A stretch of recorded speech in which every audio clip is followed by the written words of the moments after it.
Hi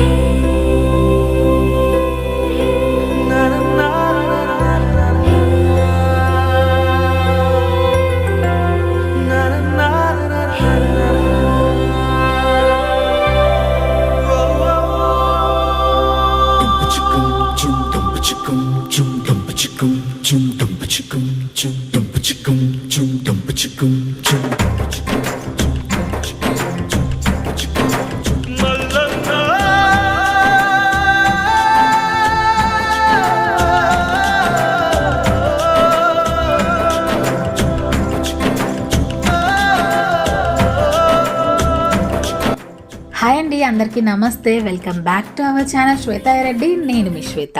ఇవాళటి వీడియోలో మా ఇంట్లో జరిగిన మల్లన్న బోనాల్ని మీ అందరితో షేర్ చేసుకుంటా. ఈ వీడియో సంక్రాంతి కంటే ముందుదే. సంక్రాంతి వీడియోస్ ఉన్నాయి కదా అని చెప్పేసి తర్వాత అప్లోడ్ చేద్దామని చెప్పి ఇప్పుడు అప్లోడ్ చేస్తున్నాం. తెలంగాణలో ఎక్కువ జరుపుకుంటారు మల్లన్న పట్నాలు కానీ మల్లన్న బోనాలు, ఇవి ఎక్కువ చేసుకుంటూ ఉంటారు. మాకు మల్లన్న పట్నాలు లేవు, మల్లన్న బోనాలు ఉన్నాయి. సింపుల్గా జరుపుకుంటారు మల్లన్న బోనాలు అంటే. మల్లన్న పట్నాలు అంటే మాత్రం బాగా పెళ్ళిలాగానే. మల్లన్న పట్నం అంటే మల్లన్న దేవునికి పెళ్ళిలాగా. పెళ్ళికి ఎంతైతే ఖర్చు, ఎంతైతే సామాన్లు, ఎట్లాంటి కార్యక్రమాలు ఉంటాయో మల్లన్న పట్నాలకు కూడా అట్లాంటివే ఉంటాయి. మాకు అట్లాంటి కార్యక్రమం ఏం లేదు, జస్ట్ బోనాలు మాత్రమే ఉన్నాయి. మల్లన్న పట్నాలైనా బోనాలైనా ప్రతి సంవత్సరం షష్ఠిలో జరుపుకుంటారు. షష్ఠిలో వీలు కాని వాళ్ళు షష్ఠి నుంచి మాఘమావాస్య లోపల జరుపుకుంటారు. మేము ఈ సంవత్సరం షష్ఠి తర్వాత ఈ బోనాలు చేసుకుంటున్నాము. డిసెంబర్లో షష్ఠి వస్తుంది కాబట్టి మేము అప్పుడే తిరుపతి పోయి వచ్చినాము. తర్వాత అత్తమ్మకి హెల్త్ ఇష్యూ అయింది, కొన్ని అనుకోని ఇట్లాంటి కారణాల వల్ల మేము షష్ఠిలో చేసుకోకుండా సంక్రాంతికి ముందొచ్చే బుధవారం రోజు ఈ మల్లన్న బోనాలు చేసుకున్నాము. ఈ మల్లన్న బోనాలు ఎప్పుడైనా బుధవారం ఆదివారం రోజు మాత్రమే చేసుకుంటారు, మిగతా ఏ రోజులలో చేసుకోరు. ఎక్కువ సండే రోజు చేసుకుంటారు. ఇంకా సండే వీలు కాలేదు అని అనుకుంటే బుధవారం రోజు చేసుకుంటారు. మేమైతే బుధవారం రోజు చేసుకున్నాము.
కూడా ఆ రోజు నేను ఏమేమి వండినా అంటే వంకాయ టమాటా, ఆలు టమాటా, పప్పు, సాంబార్, బెల్లం అన్నము, బోనం అన్నము, ఇంకా వైట్ రైస్ పెద్ద గిన్నెలలో వండుడు కాబట్టి నా ఆధ్వర్యంలో ఈయన వండిండు.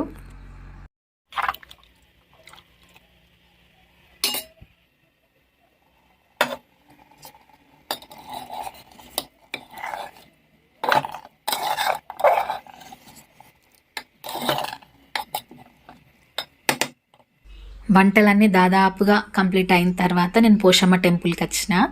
మలన బోనాలైనా దీపావళి నోములైనా ఫస్ట్ పోచమ్మకి కొబ్బరికాయ కొట్టేసి నైవేద్యం పెట్టిన తర్వాతనే మిగతా పనులన్నీ తయారు చేసుకుంటాము. దీపావళి నోములప్పుడు నేను పోషమ్మ, ఎల్లమ్మ, పెద్దమ్మ ఈ టెంపుల్స్కి అన్నిటికీ పోతా. ఓన్లీ ఈ మలన బోనాలప్పుడు మాత్రం పోషమ్మ టెంపుల్కి మాత్రమే పోతా. పోషమ్మని తెలంగాణలో ఎక్కువ మనము పెద్ద ఆడపడుచులాగా, తొలి ఆడపడుచులాగా భావిస్తాం కాబట్టి ఆమెకు అన్నీ సమర్పించిన తర్వాతనే మనం ఏదైనా తీసుకోవాలి. నేను పోషమ్మ టెంపుల్కి వచ్చిన తర్వాతనే తింటా ఎప్పుడైనా కూడా. అప్పటి వరకు నేను ఒక పొద్దుతోనే ఉంటా. దీపావళి నోములు అయినా లేకపోతే ఈ మలన బోనాలైనా కూడా అది 3 కానీ 4 కానీ 5 కానీ అప్పుడు మేము వెళ్ళొచ్చే టైం 3కి అట్లా బయలుదేరినాం టెంపుల్కి. 4:30కి ఇంట్లున్నాము. మేము 4:30కి ఆ రోజు తిన్నాం. ఫస్ట్ నేను రాగానే నేను వండిన కర్రీస్ ఎట్లున్నాయి, ఉప్పు తక్కువ ఉందా, కారం ఎక్కువ ఉందా అని చెప్పి అన్నీ చూసుకుంటాం. నాకు ఫస్ట్ పోషమ్మ దగ్గరికి వచ్చి రాగానే నేను ఫస్ట్ వంటలు టేస్ట్ చేయాలి అని చెప్పి నేను పక్కనున్న ఏ పనిని పట్టించుకోను. ఫస్ట్ రాగానే మంచిగా తినడం మీదనే కూర్చుంటా. తినడం కోసం కాదు, వంటల టేస్ట్ ఎట్లుంది అని చెప్పి తెలుసుకోవడానికి.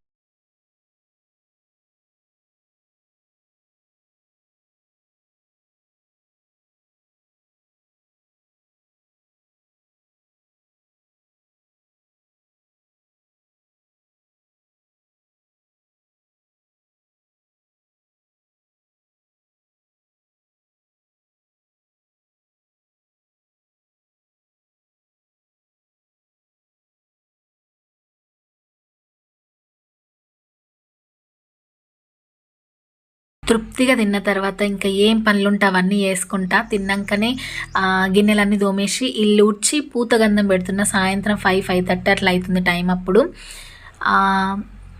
ఈ మలన బోనాలకు ఇంకా ఎల్లమ్మకు పోసుకుంటారు శివరాత్రికి ముందు. అప్పుడు కూడా ఈ పూత గంధం పెడతారు సాయంత్రం పూట. ఎందుకు పెడతారు అనేది నాకు కూడా తెలియదు.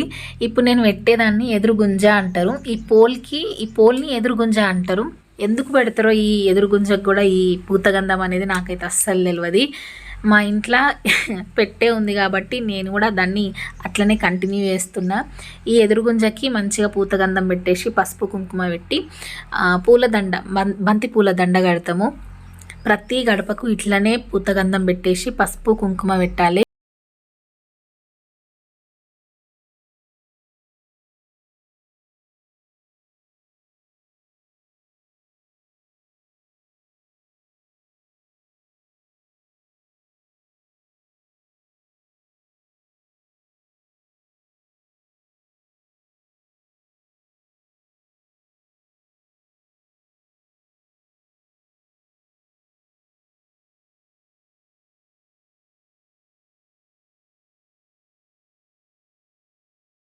అయింది. వండిన గిన్నెలన్నీ అక్కడ పెట్టేసిన.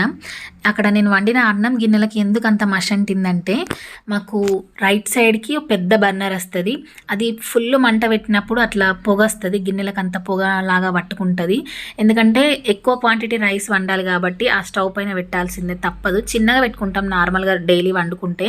బట్ ఇంత పెద్ద గిన్నెల వండాలి. అది 3 kgs వండిన, ఒక్కొక్క గిన్నెల 3 kgs. అంత పెద్ద మంట రావాలంటే ఆ బర్నర్ని పెద్దగా పెట్టాలి. పెద్దగా పెడితే అట్లా మషి రిలీజ్ చేస్తుంది, అది పొగని రిలీజ్ చేస్తుంది. తర్వాత నేను అంతా తూడ్చేసుకున్నాం.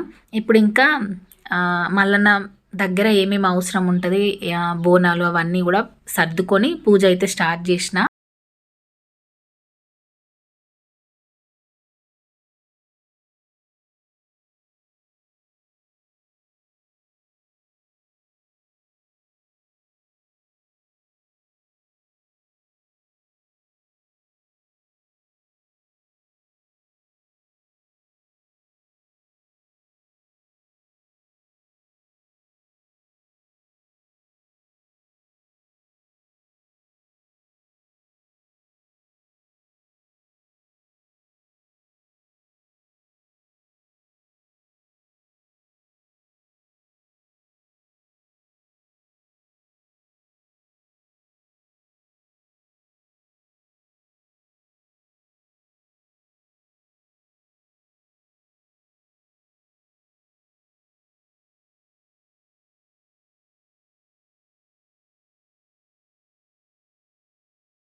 టైం అప్పుడు 9:30 అయింది. అందరూ వచ్చి తినేసి వెళ్ళిపోయారు. వీడియో తీద్దాం అనుకున్న వాళ్ళని కూడా కానీ కొంతమంది కంఫర్టబుల్గా వీడియో అంటే ఫీల్ గారు కదా అని చెప్పేసి నేను వీడియో ఎవరిని తీయలేదు. నేను మళ్ళీ తింటున్నా 9:30కి. ఎందుకంటే నేను బెల్లమన్నం తినలేదు అంతకుముందు. పోషమ్మ దగ్గరికి వచ్చిన తర్వాత దేవుని దగ్గరికి పెట్టేదాకా బెల్లమన్నం తినం కదా, అందుకని చెప్పి బెల్లపన్నం తినేసి కర్రీస్ కూడా కొంచెం టేస్టీగా ఉన్నాయని చెప్పేసి మళ్ళీ కొంచెం అన్నం కూడా తిన్నా. సో ఇది వాళ్ళ మల్లన్న బోనాలకు సంబంధించిన వీడియో. ఈ వీడియో మీ అందరికీ నచ్చింది అనుకుంటున్నా. వీడియో నచ్చితే ప్లీజ్ లైక్ చేయడం మాత్రం అస్సలు మర్చిపోకూరి. Thanks for watching. బాయ్.